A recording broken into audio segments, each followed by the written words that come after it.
Hey, I hope the job interview went okay. I hope you're getting hired and not fired. Um, hey, so I'm wearing the Browns hat today. There's a reason for that.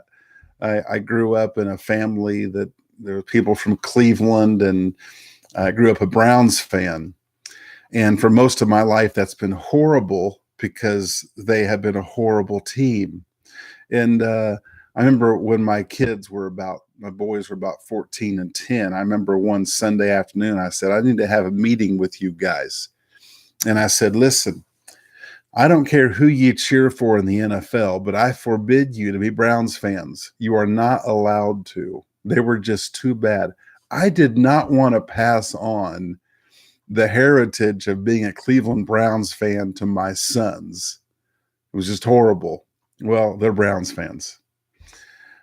Here's why I bring up that story. The reality is, so much of what we experience as a kid becomes played out in our adult life. So, how does that figure into this thing called marriage? Well, the next question I want you to ask each other is this: what is the example of marriage that you're going to use as a model for how you love me? Ask each other that question. Boy, might stir up some memories. The discussion should probably talk about things that you experienced as a child with your parents, things you saw, what you want to emulate, and what you want to not emulate in your relationship. The reality is, childhood experiences with what we saw from the love example in our lives, we may even hate what it was, but we may not know how to love in a different way. I'm going to say that again. You might have an example in childhood of how a father or mother was, and you may say, I will never be like that.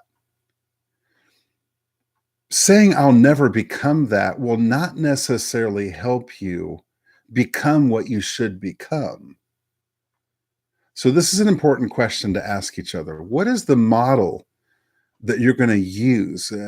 What's the formula for you that you think makes for a good spouse? What is the formula?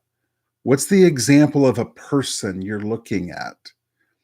Or are you simply thinking you're going to figure it out as you go? Which is an interesting answer. I think there are some things we figure out on our own. Everything is it's something that there is no textbook on marriage because every marriage is a little bit different. But I want you to ask each other the question: what is your model of what a good husband is? What is your model of what a good spouse is? I think it's an interesting question. Ask each other that question. Come back in a couple of days and let's continue our walk through the gauntlet.